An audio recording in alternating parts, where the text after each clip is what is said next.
میں دعا کروں یا اپنے اولاد کے لیے دعا کروں؟ تو دعا کے کچھ اصول و ضوابط ہیں، میں آپ کو مختصر بیان کر دیتا ہوں۔ اللہ سے جب دعا کرتے ہیں نا، اس کے کچھ اصول ہیں۔ کسی دفتر میں جائیں نا، کچھ اصول ہیں اس میں۔ جب آپ دنیا کے کسی دفتر میں جائیں، اس کے کچھ اصول ہیں، تو اللہ کے اصول نہیں ہوں گے۔ ہم نے دعا کو بات سمجھا، جب دل کے ہاتھ تک اٹھایا اور شروع ہو گئے، سب سے پہلے وَاعْبُدُوا اللَّهَ مُخْلِصِينَ لَهُ الدِّينَ، اللہ سے دعا کرنی ہے، سب سے پہلے اخلاص ہونا چاہیے، نیت سے دعا کریں، ہمارے پہلے دل کو پاک اور صاف کریں، کدورت کو، بغض کو، کینے کو، ان تمام چیزوں کو نکال کے پھینک دیں۔ جب آپ نے اللہ کو بسانا ہے تو دل کو صاف رکھیں، اللہ کے لیے صاف رکھیں۔ جب اللہ کے لیے اپنے دل کو صاف رکھیں گے تو اللہ آپ کی بھی ہر بات سنے گا۔ خلوص سے دعا کریں۔ اور دوسری بات، دعا کرنی ہے تو وضو کیا کریں؟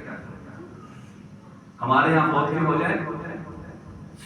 جائے تو تعزیت کے لیے جائے نا، 2 دن بعد 3 دن بعد پتا جاتا ہے، دروازہ بجایا، کھٹکھٹایا، گھر سے بچہ باہر نکلا، ہاں جی آپ کے ابا جی کو ملنا ہے، تعزیت کے لیے آئے ہیں، وہ سوئے پڑے ہیں،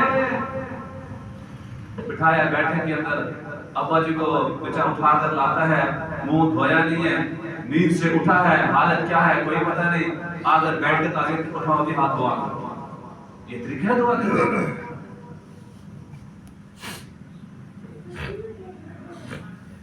یہ حالت ہمارے دعائیں کرنے کی، یہ حالت ہماری، اس میں دعا کریں۔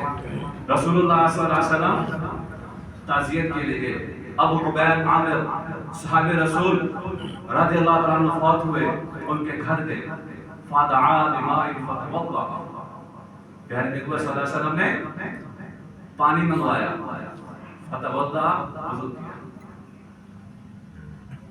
اور پھر دعا کی، اللہم اغفر لعبید ابی عامر، پھر دعا کی، یا اللہ ابو عبید عامر کی مغفرت فرما۔